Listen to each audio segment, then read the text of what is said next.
Oprah was on The View, and their topic was obesity. Now, I think we can do a better job at talking about obesity than the ladies did here, but let's first see what they had to say and then talk about it. The lady next to Oprah is a doctor and she wrote a book. That's why they are here as well. So to advertise said book and talk about uh, obesity. And as you can see there from the title as well, she calls on insurance companies to recognize obesity as a chronic disease. Important topic. Let's see what they have to say, and then we'll have something to say as well. Story, but by the time I finished her forward, I was emotional because I realized how much time as a woman I had spent wasting on food and valuing days as bad and good and hiding from life when I didn't feel I deserved it due to that. So I think I felt this release in reading it. So I think beyond obesity and all of the science, there was this shame with food. And so I thank you guys for that because Oprah, you specifically used the term food noise. I'm just going to pause it here for a sec. That's a serious thing that people have, having that feeling, that pressure when it comes to food and how much they ate, what they ate. And it's related, of course, to their weight. So it's something that should be addressed, and people do feel it, some more, some less. But yeah, when you are trying to keep a certain weight or trying to lose or trying to gain weight, whatever it may be, you will feel some sort of pressure. The key thing here, I would say, is to not let that pressure become too much. So a little bit of pressure is fine as long as you can deal with it, but don't put too much pressure on yourself because it's all mostly in your head. So it's great that you're trying, you're striving towards a goal of whatever, losing weight, maybe gaining weight if um, you have like if you're quite small and want to become a little bigger, which is usually for males, but let's not go into that now. Anyway, whatever your goal is in terms of your weight, try and have a positive attitude towards it and don't overthink it. Don't put too much pressure on yourself, and just keep moving forward. Can you explain to people that maybe don't understand that or maybe do and don't realize they do what that is? Yeah, I was in Australia speaking on stage and I was talking about food noise, and a guy who had lost 110 pounds on the medication said it was the first time he'd ever heard somebody else articulate. It's that voice in your head that doesn't go away. You get up in the morning and you have, whether it's toast or coffee or eggs or bacon, you're thinking, how many calories is that? How many calories did I just eat? How long is it going to take me to burn that off? What am I going to have for lunch? Because I already had the toast, I already had the bread once a day, so I don't think I can have bread a second time a day. Maybe I'll give up dinner. Maybe I'll have this for lunch. Maybe I'll eat the boiled egg instead.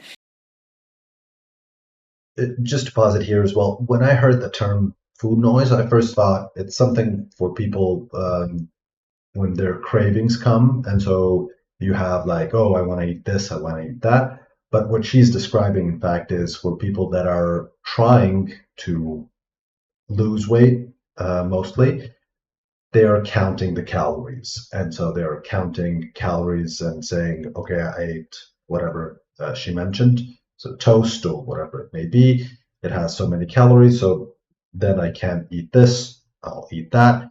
And I'll let her finish and then give you my sense on it. But yeah, this just to clear up, maybe you thought the same thing, maybe you didn't, but yeah. It's that constant, exhausting thing. It's like a bad rap It's song. Thanksgiving is coming up. Am I going to eat the mashed potatoes or the scalloped potatoes? Am I going to just eat the dressing? Maybe I'll give up the turkey. I won't have the gravy. You're thinking about that days and days. And if you've never, and if you don't have it, you don't even know what I'm talking about. So this is what I realized. I used to think. Okay, so I just have to say I don't like how here it's always like while she's talking in the background, the women are going, yes, yes. Oh, wow, great. It's too much for me personally, but that's just um, my taste. I'm more of a like listen to what she has to say, then ask a follow-up question if you have it, or give a comment. But just going, wow, amazing, while someone's talking is uh, a bit over the top. And Miss Whoopi Goldberg here said as well that she doesn't have this food noise that Oprah is describing, so it's news to her. And yeah, some people I guess have this, some don't. But what she's describing is more of an obsession that people get. So when people get into losing weight, they know it's about the calorie intake. If they take more calories than they spend during that day, they will have gained weight. Um, the same is true, of course, if they take less calories than their body uh, needs, then they will lose weight. So, in essence, you are getting into that trap of counting each calorie or calorie for each thing that you take and saying, okay, this has 130 calories, this has 300 calories. I ate whatever 400 calories in a meal. Now I can't eat 1,200 or whatever your goal is for the calories. Um, this is a bit too much. So you don't want to create such pressure, and you don't want to stress about something like this. So we're talking about food and the diet. Like your diet should be not something that you eat. Let's say people. I digress, but it's important. Um, when people say diet, sometimes they think, oh, it's something that it's some healthy food that you eat for 6 months or so, and it's not very tasty, but it will get you the goals that you want, and then after that, I'll continue eating normal food. That's not the way you should look at it. Diet should be normal food for you, so the things that you eat on daily basis, and it's not something that should last just a few months. It's something that should last you a lifetime, and it should feel good. It's not like, oh, I need to eat chicken and rice every day, and it's just torture. So a diet needs to be uh, healthy and tasty. So at first, you might have a very unhealthy diet as it is, for example. If that is the case, then you don't want to cut it all at once and start over fresh with just fresh fruits and vegetables and a bit of chicken. That's too big of a change. So you want to cut down on some things and go from there. So, for example, if you're eating a lot junk food and drinking a lot of, let's say, juice, soda, things like that, try cutting out something like juice and soda. Replace it with water, coffee, tea, and then go a step further later on and say, okay, now I'm going to throw out, I'm not going to eat hamburgers every other day. I'm going to replace them with something else, and so on. So you go down that road, but then you don't want to go all the way to the other side of that spectrum where you do this and count each calorie every time and overthink it or like obsessive. So you want approximately to know what you're eating. So, for example, let's say a healthy breakfast would be, depending on your size, depending on all your goals, 2, 3 eggs, just saying. So 2, 3 eggs, then you eat some salad with that. You have a bit of meat with that. Maybe you put some cheese, and you put some toast or rice or something you like. You add it all up and you have an idea of, okay, this makes me full, this is healthy. Maybe it's around, maybe you have a round number of calories, but you don't have to think about it that way. So that's one thing. That's breakfast out of the way. If I'm extra hungry, I'll eat half an egg more or one extra egg. If I'm not that hungry, I'll eat a bit less. But you have a good side, like good portion of the day, breakfast done. Next, you have a snack. Again, it doesn't have to be exactly one apple, for example. It can be anything else, but not too big of a snack. So snack, fruit, vegetables, maybe.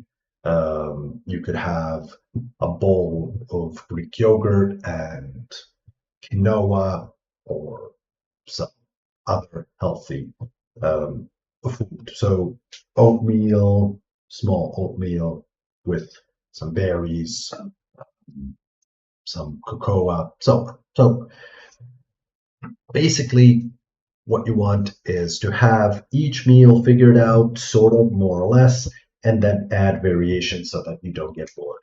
For lunch, you have sometimes chicken, sometimes fish, sometimes turkey, sometimes you have something else, so that it's not always the same, and you can add variations. So don't add, for example, honey with your chicken. You can insert honey, and if the chicken by itself is too dry for you, sprinkle a little bit of lemon, add some grounded pepper, for example, or black pepper or something, and you get yourself a more flavor rich food, which I guess is what we want. We don't want our food to be boring. So basically, you want your food to be tasty, not too boring, have variation in it, and have approximately what you're going to eat. Don't pile on top of that too much. Like, okay, now I'm going to have some honey. Now I'm going to have some ice cream. Now I'm going to do this and that.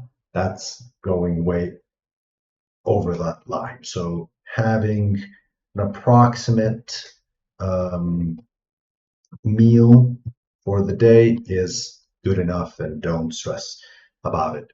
It's food, it's something you do every day, so you don't want to stress about it. That's too much stress every day that you don't need. You just want to be relaxed and enjoy your meals. Sometimes, of course, you can have a cheat meal every now and again for special occasions or whatever, whenever you want, but not all the time. That's it. I know maybe it sounds a bit too simplistic and too easy, but that's what you want to aim for. You don't want to stress, as Oprah here mentioned. So try and avoid that. Okay, let's see what else. That all of the people who were thinner, who I considered normal people who didn't have what I had, I thought you all were stronger. Now I realize you're not even thinking about it. No. You don't even know what I'm talking about. You're not even thinking about it. Civilians in Weight Watch. So some people think about it, some people don't, but there's all kinds of different things that people can obsess over. It can be something good or something bad, but obsession in any case is a negative thing. So here you're obsessing about, or they're talking about obsessing over calories. Not good. I can give you another example of people obsessing over exercising. So exercises are great, healthy, you should do them. That's out of the question. But if you think about them too much, you are thinking, okay, now I did these exercises today, tomorrow I need to do others, next day I need to do this, next day I need to do that. And there's people that exercise every single day and they overthink it, they they obsess, and they create a lot of pressure again for themselves, and then something that should be fun and you should feel relaxed after an exercise and all that, you take all that good stuff out and you just have that constant pressure and stress, and that's not what you want. It's not good for you. So you want to feel good. What while you're exercising, and of course after that exercise as well. So there's a lot of activities that you can do. There's the gym, there's the running track, swimming pool, basketball court, the dance studio, whatever it may be. You choose what you want to do, what makes you feel good, and go with that. Don't go too deep into it, where when I say too deep, I mean that you are over thinking, that you're overthinking things, and that you are creating pressure for yourself where there's no need for pressure to be. So that's what Oprah here is describing with these calorie things.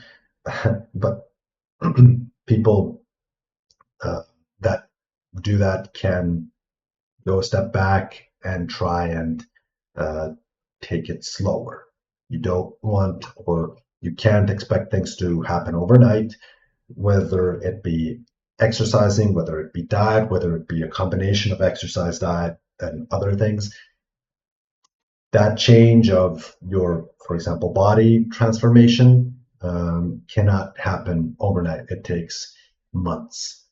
So just have that reality, and you'll be fine going forward.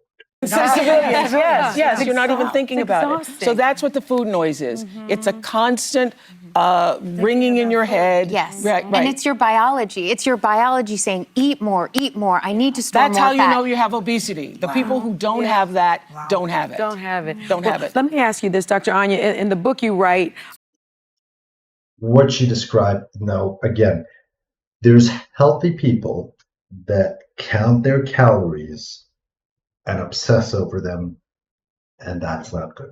When I say healthy, I mean they're not obese, they are physically maybe healthy, but now they have that mental issue where they're obsessing over it, and then it's creating a negative effect. So nothing, well, nothing. It is related to obesity, but it's not necessarily the case that you have this food noise as described and that you are obese. It certainly can be the case, but it doesn't have to be. Um, Obese people have other issues as well, and what they said here, like it's your genetics. Um, it doesn't have to be a genetic issue, but it can. So if it is, if someone has a genetic predisposition for obesity, let's say, it's that they have a higher threshold. Sorry, they have a higher threshold of when they feel full. So the satiety for them is a higher, um, basically, their satiety levels go higher than for someone who doesn't have that issue. That can be dealt with as well. So if someone who eats, for example, more than others and doesn't get full right away, there are things that they can do to change that. They can eat food that is more satiating, like food that has more fiber. They can eat slower, so chew their food more. They can, there's also that issue of when you eat something, your brain is not gonna say right away, okay, now you're full. It takes time for your brain to get that signal. So food needs to get down into your stomach, and then the brain needs to get that signal from your stomach that it's okay, now we are full. So you can eat, let's say, sometimes I could eat those 2, 3 eggs and say like, oh, I can eat more, but I know that I'm good.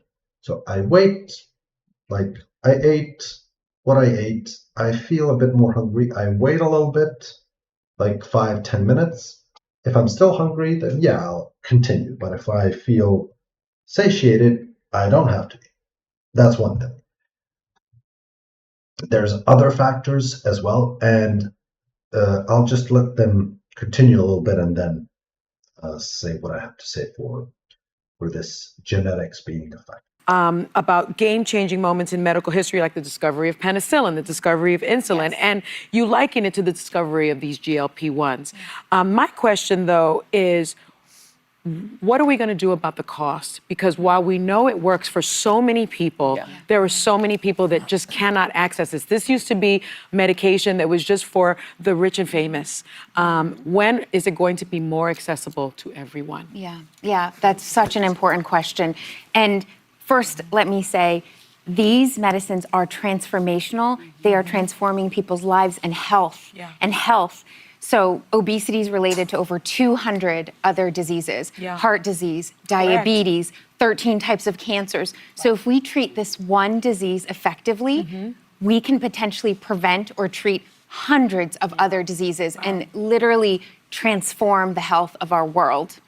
So to your question, well, what about access? How do we get more access? And I think, yes, how do we get more access for patients?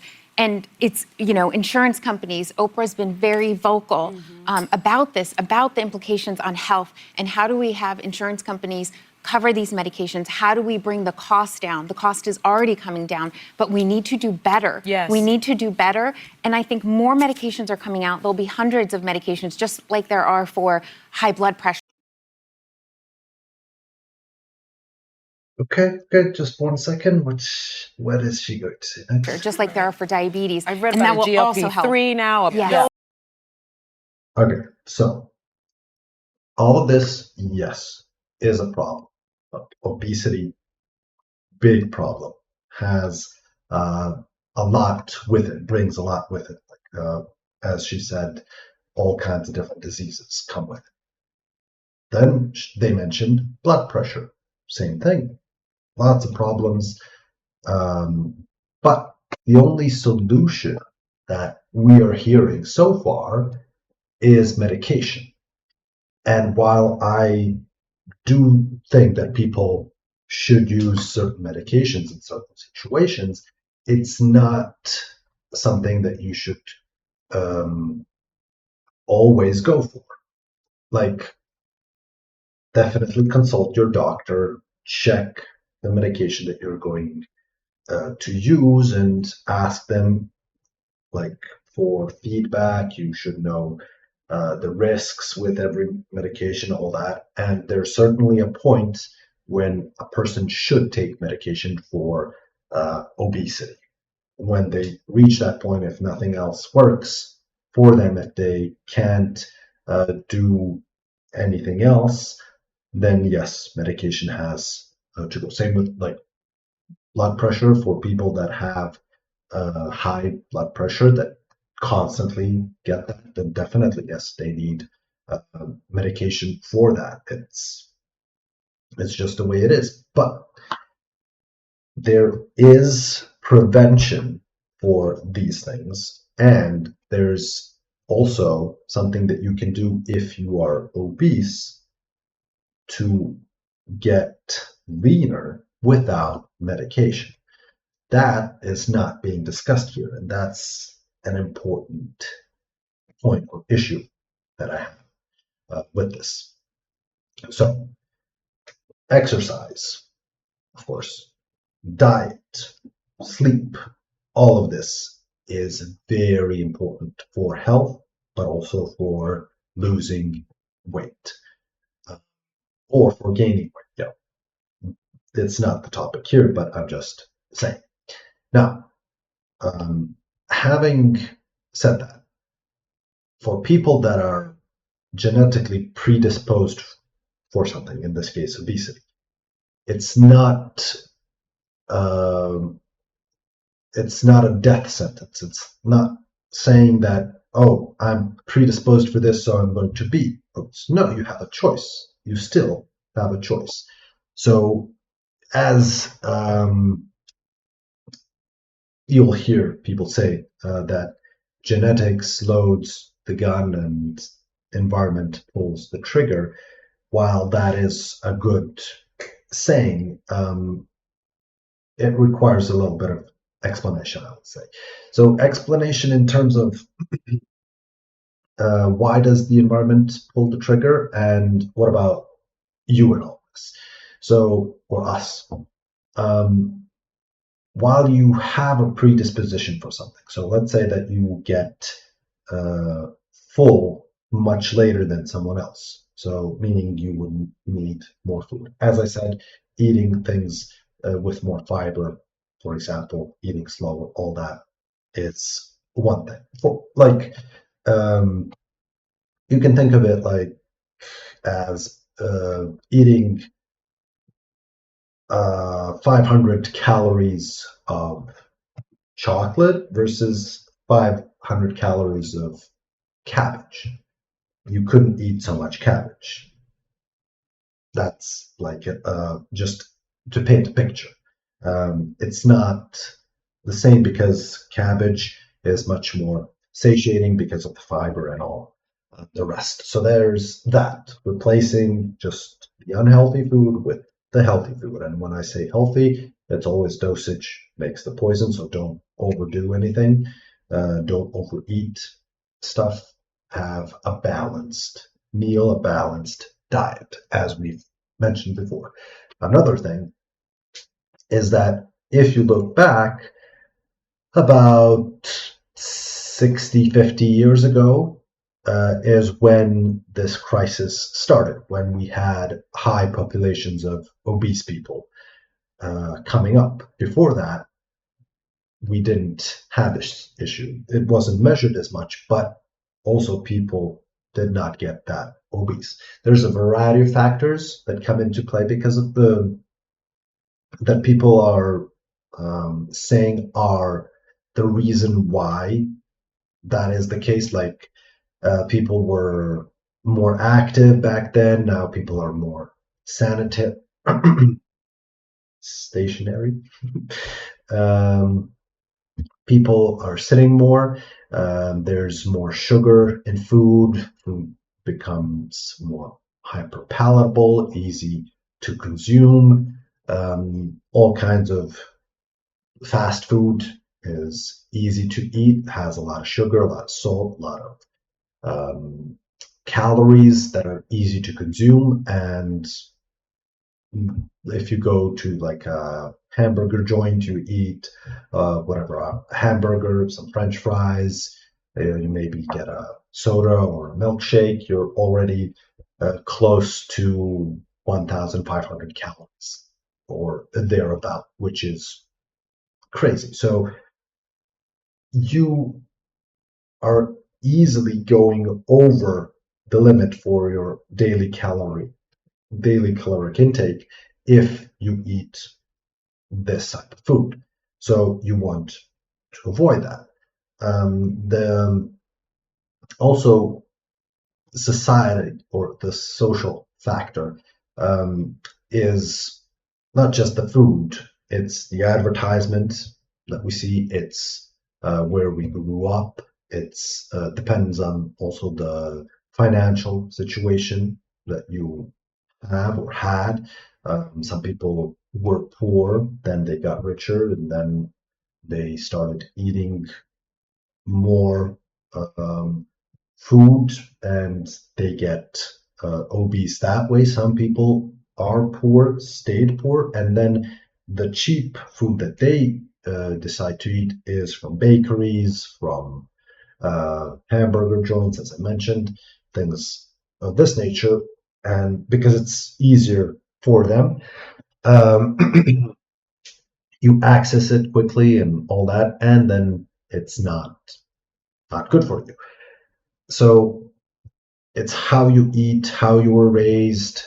Um, if there's like obese parents, or if parents have some traits, like behavioral traits that are not good, that are leading to obesity, kids can pick up on that, and that can be a big factor as well.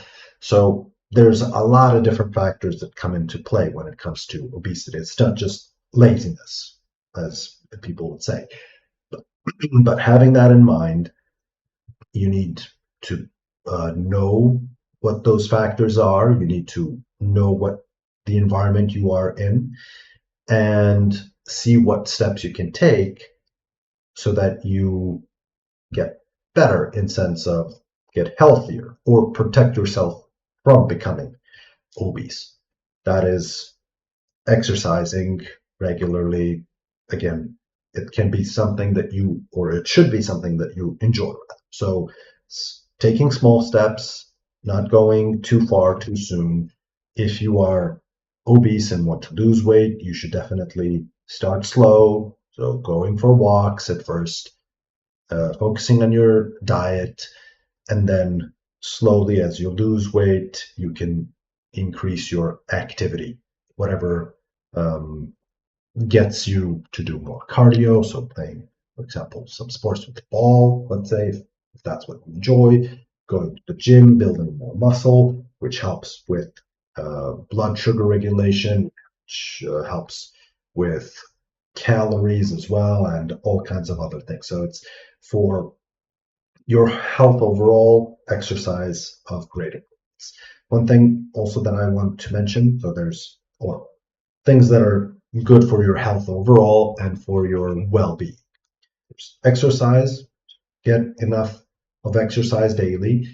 That doesn't mean going to the gym every day. No, there's walks, there's running, there's swimming, there's tennis, anything. So exercise or activity. There's sleep. Getting enough sleep, very important every day. That depends on you, how much sleep you need. Some people 7 hours, some 8, some a bit less, some a bit more, but see what you are and try and get that every day or every night, rather. Lowering your stress levels, however much or however possible that is. Um, and yeah, when I say activity as well, you don't want to go and be active for 1 hour of the day and then sit the rest of the day. You want to be active, yeah, for an hour, but then you sit a bit, but then you get up and do whatever. Do some stretches, go for a walk, just walk around the house, anything. Just don't sit for the rest of the day. That much, that long. So yeah, socializing really important for your mental health, for longevity, for all of that. So you can go for coffee with someone, whatever it is, whatever uh, socializing behaviors you enjoy, do them. And sometimes you can combine. So going for a walk with someone, for a run, playing football with your friends, so on. And the diet. That's it. Version of Yes. But let me just say, the reason why I'm out here in these view streets, the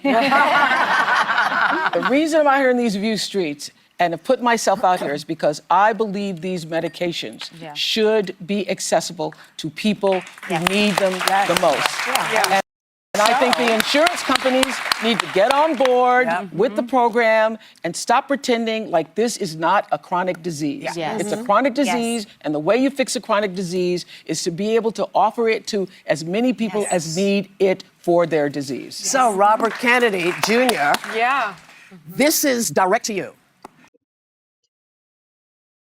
Okay.